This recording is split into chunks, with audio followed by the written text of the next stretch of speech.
Mexico के इंतहाई secure jail में चक्कर लगाता हुआ ये शख्स कोई आम आदमी नहीं बल्कि दुनिया का सबसे बड़ा और सबसे खतरनाक ड्रग स्मगलर एल चैपो है।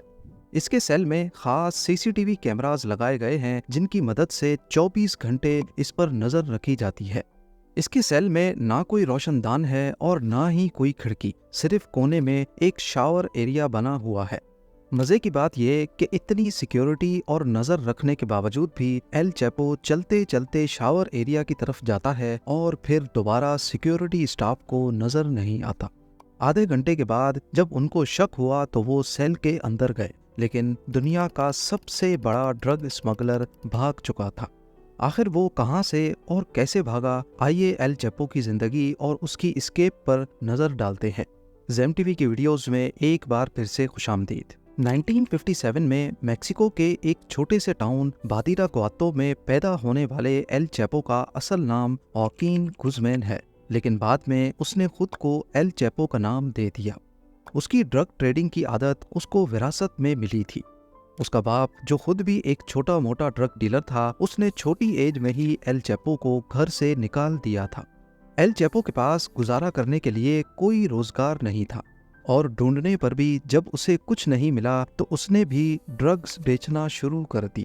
सिर्फ 15 साल की एज में ही उसने खुद ड्रग्स उगाना शुरू कर दी। वो अपने लिए कोई सुनसान एरिया चूज करता और वहां पर मैरिजुआना उगाने लगता। आहिस्ता आहिस्ता उसकी ड्रग ट्रेडिंग इतनी बढ़ने लगी कि मेक्सिको के बड़े ड्रग डीलर्स उसको अपने गैंग में लेना चाहते थे। 1970s की दहाई में उसने एल गुएरो पाल्मा नामी एक ड्रग ट्रेडिंग गैंग को ज्वाइन कर लिया। इस गैंग में वो ड्रग की स्मगलिंग की निगरानी किया करता था और वो अपने काम में इतना सख्त था कि जब भी कोई डिलीवरी लेट होती या जरा सी भी गलती होती तो वो डीलर को मार देता था। 1980s में उसने उस वक्त के सबसे मशहूर ड्रग डीलर एल पड्रिनो गयार्डो के गैंग को ज्वाइन कर लिया। ये गैंग मेक्सिको में ड्रग ट्रेडिंग का सबसे बड़ा गैंग था। एल चैपो को इस गैंग में भी लॉजिस्टिक्स और ड्रग शिपमेंट की जिम्मेदारी दी गई। उसका काम कोलंबिया से मेक्सिको आने वाली ड्रग्स पर नजर रखना था। लेकिन 1989 में गैंग का लीडर गयार्डो एजेंसीज के हाथों पकड़ा गया और गैंग टूट गया। मौके का फायदा उठाते हुए एल चैपो ने अपना खुद का गैंग बनाया जिसे उसने सिनालोआ कार्टेल का नाम दिया। अब अमेरिका में दो रास्तों से ड्रग्स पहुंचाई जाती थी। ज्यादातर ड्रग्स कैरेबियन की तरफ से आती थी और दूसरा रास्ता था मेक्सिकन बॉर्डर्स का। अमेरिकन एजेंसीज ने अपना सारा फोकस कैरेबियन की तरफ रखा हुआ था और बहुत से ड्रग डीलर्स और गैंग्स पकड़े जा चुके थे। एल चैपो ने इसका फायदा उठाया और डिफरेंट चैनल्स को इस्तेमाल करते हुए यूएसए में ड्रग्स पहुंचाने लगा। वो बहुत सारी ड्रग्स उगाता था जिसमें मेथाम्फेटामिन, हीरोइन, एक्सटेसी, कोकेन और मैरिजुआना उसको ज्यादा प्रॉफिट देती थी। इसीलिए वो इन्हीं ड्रग्स पर ज्यादा फोकस करता, लेकिन ड्रग्स को यूएसए में पहुंचाना इतना आसान नहीं था और इसके लिए वो बहुत ही चालाकी का मुजाहरा करते हुए ये काम करता था। वो शुरू में ऐसी ड्रग्स जिनकी ज्यादा स्मेल नहीं होती, जैसा कि कोकेन, उसको फायर एक्सटिंग्विशर्स, चिली पेपर के कैंस या फिर कार की रिम्स में छुपाकर स्मगल करता था, जिसको ड्रग सूंघने वाले कुत्ते भी डिटेक्ट नहीं कर पाते थे। लेकिन मसला ये था कि कोकेन के अलावा दूसरी ड्रग्स इस तरीके से स्मगल नहीं हो सकती थी। इसीलिए उसने एक ऐसा तरीका इख्तियार किया जो उसकी पहचान बन गया, और वो तरीका था टनल्स यानी सुरंगें। वो लाखों डॉलर्स इन्वेस्ट करके एक्सपर्ट्स हायर करता और जमीन के नीचे ऐसी टनल्स बनाता जिसमें इलेक्ट्रिसिटी और वेंटिलेशन का पूरा सिस्टम मौजूद था, और उन टनल्स के जरिए वो यूएसए में ड्रग्स स्मगल करने लगा। 1990 में फेडरल ब्यूरो ऑफ इन्वेस्टिगेशन के ऑफिसर्स तब हैरान रह गए जब उनको एल चैपो की पहली टनल मिली। वो टनल 300 फीट लंबी और उसमें बिजली का मुकम्मल बंदोबस्त मौजूद था। टनल एक घर के अंदर निकलती थी जो एल चैपो का सेफ हाउस हुआ करता था, और इमरजेंसी की सूरत में वो इस टनल के जरिए भाग भी सकता था। एल चैपो को इस धंधे के सारे रूल्स मालूम थे, इसीलिए लाख कोशिश करने के बावजूद भी वो पकड़ में नहीं आता था। नवंबर 2010 में ओटे मेसा में एक और टनल मिली जिसमें ऐसी ही फैसिलिटीज मौजूद थी, लेकिन इसके अलावा जमीन पर रेल सिस्टम भी नस्ब था जिससे कंस्ट्रक्शन के दौरान मलबा और बाद में ड्रग्स ट्रांसपोर्ट की जाती थी। 2012 में टिजुआना, 2013 में फिर से ओटे मेसा में और भी टनल्स मिली। उसकी कमाल महारत को देखते हुए एल चैपो और उसके गैंग को किंग ऑफ टनल्स कहा जाने लगा। वो अपनी टनल्स इस कदर गहरी बनाता था कि ग्राउंड पेनिट्रेटिंग रेडार मशीन भी इसको डिटेक्ट नहीं कर पाती थी, और टनल्स की एंट्रेंस को वो चालाकी से छुपाया करता था, जैसा कि बाथरूम टब या फिर टॉयलेट के नीचे। टनल्स बनाने से पहले वो जगह को बहुत ध्यान से चूज करता था। उसने ज्यादातर स्मगलिंग यूएस मेक्सिको बॉर्डर पे मौजूद कैलिफोर्निया के शहर ओटी मेसा से करने का इरादा बनाया। उसने ओटे मेसा को 3 वजूहात की बिना पर चूज किया था। पहला ये कि ओटे मेसा 2 मेजर ट्रांसपोर्ट हब्स टिजुआना और सैन डिएगो के नजदीक था, और ड्रग्स को इन हब्स की वजह से एजेंट्स तक ट्रांसपोर्ट करना बहुत आसान था।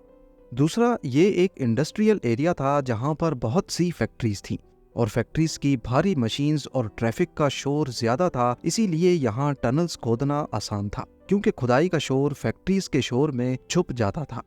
और तीसरा रीजन है यहाँ की मिट्टी, क्योंकि इस शहर के एक तरफ समंदर है जो यहाँ की मिट्टी को बहुत नरम रखता है, इसीलिए यहाँ पर खुदाई करना बहुत आसान था। जबकि दूसरी तरफ पहाड़ हैं जो नरम जमीन को भी मजबूती देते हैं, और इसकी वजह से टनल्स कोलैप्स नहीं करती थी। यानी हर लिहाज से ये शहर एल चैपो की टनल्स के लिए बहुत आइडियल था। 9 जून 1993 को मेक्सिकन अथॉरिटीज ने फाइनली एल चैपो को पकड़ लिया और उसे 20 साल कैद की सजा सुनाकर जेल में डाल दिया गया। लेकिन ये जेल भी उसके लिए उसका ऑफिस बना रहा। वो जेल स्टाफ को रिश्वत देकर अपने लिए हर एक सहूलत हासिल कर लेता था, और अपनी बिजनेस मीटिंग्स भी अरेंज करवा लेता था ताकि उसका काम चलता रहे।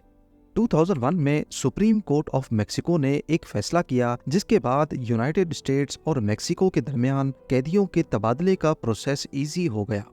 एल चैपो जानता था कि यूएसए में ड्रग स्मगलिंग की वजह से यूएसए की हुकूमत हर सूरत उसको अपने पास मंगाकर कैद करेगी, और फिर वहां से निकलना आसान नहीं होगा। इसीलिए एल चैपो ने पहली बार मेक्सिको की जेल से भागने का मंसूबा बनाया। उसने जेल गार्ड्स को $25 लाख की रिश्वत दी और लॉन्ड्री बास्केट में बैठकर जेल से भाग निकला। अगले 13 सालों तक उसने फिर से अपनी टनल्स, ड्रग ट्रेड और दूसरे क्राइम्स की वजह से बगैर पकड़े यूएसए और मेक्सिको की सरकार की नाक में दम किए रखा। लेकिन 13 साल की मेहनत के बाद मेक्सिकन एजेंसीज को उसकी एग्जैक्ट लोकेशन पता चल गई और उसके घर पर रेड कर दी गई। अब की बार भी उसने अपने भागने का बंदोबस्त कर रखा था। वो बाथरूम में बाथ टब के नीचे एक सीक्रेट टनल में घुस गया, लेकिन अथॉरिटीज ने उसको ज्यादा दूर नहीं जाने दिया, और फाइनली वो एक बार फिर से पकड़ा गया। अब उसे मेक्सिको की सबसे महफूज जेल एल्टीप्लानो मैक्सिमम सिक्योरिटी प्रिजन में भेज दिया गया, और उस पर खसूसी नजर रखी जाने लगी। लेकिन सिर्फ 1 साल के बाद 11 जुलाई 2015 को जब वो अपने सेल में टहल रहा था, तो रात को 8:50 पे उसको आखिरी बार शावर एरिया के पास देखा गया। उसके सेल में सिर्फ शावर एरिया ही था जो कैमरा की आंख से छुपा हुआ था। करीब आधे घंटे के बाद जब वो कैमरा पे नहीं देखा गया, तो सेल का मुआयना करने के लिए लॉकअप खोला गया। जब तक गार्ड्स अंदर गए तब तक एल चैपो जा चुका था। उसने बड़ी चालाकी से शावर एरिया के गटर को बड़ा करके एक टनल खोदी जो नीचे एक बड़ी टनल के साथ कनेक्टेड थी। ये टनल 1.5 किलोमीटर दूर एक करीबी कंस्ट्रक्शन साइट तक खुलती थी। जमीन से 33 फुट नीचे और 5 फुट 7 इंच चौड़ी ये टनल इतनी बड़ी थी कि इसमें से आसानी से इंसान गुजर सकता था। लेकिन इस बार उसकी आज़ादी ज्यादा लंबी नहीं थी। 8 जनवरी 2016 को लॉस मोचिस में मेक्सिकन मरीन्स ने उसके सेफ हाउस पर फिर से हमला किया, और शदीद मुज़ाहमत के बाद वो एक बार फिर से पकड़ा गया। इस बार अमेरिकन सरकार ज्यादा रिस्क नहीं लेना चाहती थी, इसीलिए 2017 में एल चैपो को मेक्सिकन सरकार ने यूएसए के हवाले कर दिया, जहां वो सुपर मैक्स प्रिजन कोलोराडो में अपनी उम्र कैद की सजा काट रहा है। लेकिन हकीकत ये है कि जितनी भी सिक्योरिटी हो, अमेरिकन सरकार को ये डर ही रहता है कि कहीं एल चैपो दोबारा से ना भाग जाए। उम्मीद है जेम टीवी की ये वीडियो भी आप लोग भरपूर लाइक और शेयर करेंगे। आप लोगों के प्यार भरे कमेंट्स का बेहद शुक्रिया। मिलते हैं अगली शानदार वीडियो में।